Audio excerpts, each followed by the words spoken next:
Okay, year 13, lesson 4, the Obama presidency.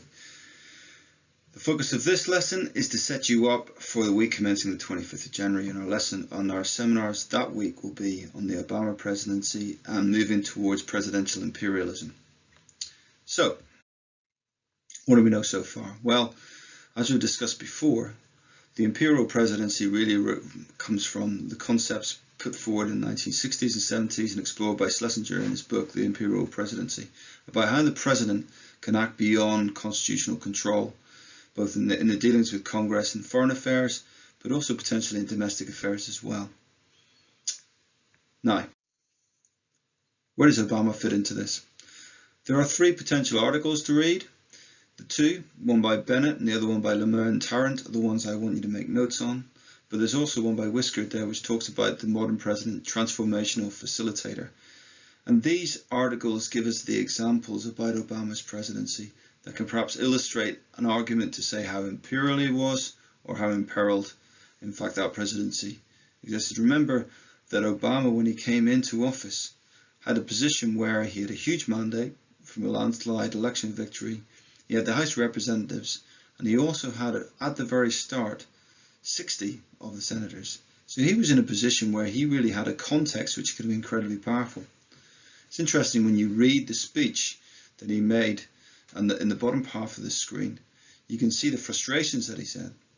He talks about how he can actually achieve, but also the difficulties of trying to get anything through Congress, and not only through Congress, trying to get it through the system, the political system as a whole, including the federal bureaucracy. And he makes the point that he can't do it by himself, which reflects the limitations of the presidency. When we've looked at this before, we've talked about the essence of presidential power. And when you consider Obama, you're thinking about the formal powers that he was blessed with, but how often he had to fall back to the informal powers, despite the fact that many of the constraints you would expect him to face shouldn't have been there. He did face other restrictions, significant other restrictions. And I think that's the important area to look at when you're considering the examples. How much did his foreign policy success or failure fit in with the nature of the constraints that he faced, but also additional constraints? So, when you're looking at the 2 articles I want you to note on, Bennett's will look at the economy, what he inherited, and also look at his domestic policy, what he promised as against what he could potentially achieve.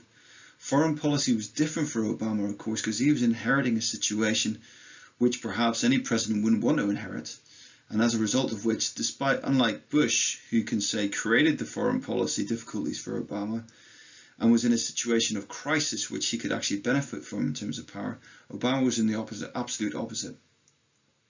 Lemire and Tarrant look at the issue of whether or not he's too cautious. A criticism perhaps of Obama of saying he didn't do enough when he was in there in relation to the expectations that were around his presidency. Others would say he chose the approach which was appropriate to the president in the reality of the situation. And that's why it's an interesting thing to research Obama's presidency in the context of, does imperialism exist? Also to consider within this, the nature of presidential authority and how much it enhances or can be restrictive of the power of the president. When you think about Obama, we're thinking about his public approval at the start. We're thinking about his communication skills. But the other side of that, we're talking about his economic difficulties and the military failures or challenges that he faced in the Middle East. So when you're considering Obama, it's an interesting balance that you have to consider in your research about how powerful he could ever be and how authoritative he could be in America. To do this, if you look on your notebook, you'll find the page which says Obama's preparation, and there you'll find where I would like you to write your answers to the directed questions on the 2 articles.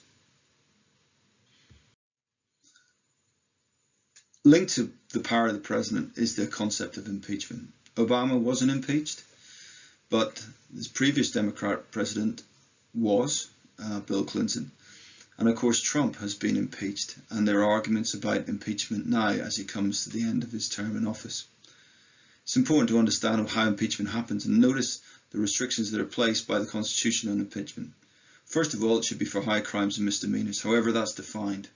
So the question at the minute is whether or not incitement of a riot or insurrection, how you define it, by Trump is worthy of a high crime and a misdemeanor, as against the nature of the crimes that were put forward by Clinton, which was linked to, as you can see at the bottom paragraph there, obstruction of justice or perjury. The history of impeachment means that it's rare for a president to be impeached. Andrew Johnson in 1868 escaped by one vote. Richard Nixon was going to be impeached over the Watergate affair but resigned beforehand. We've had Clinton and now we've had Trump.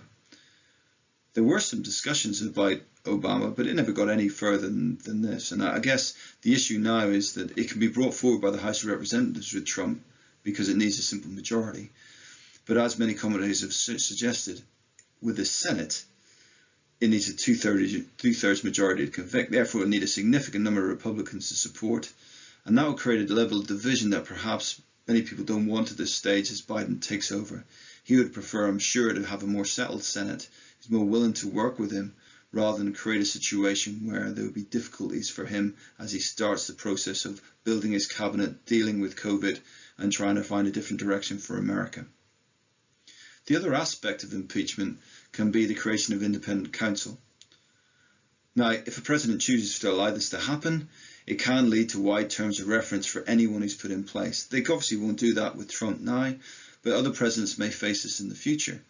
And often when you put an independent counsel in place, they'll keep looking until they find things. So there's a great danger with putting one in place for the president.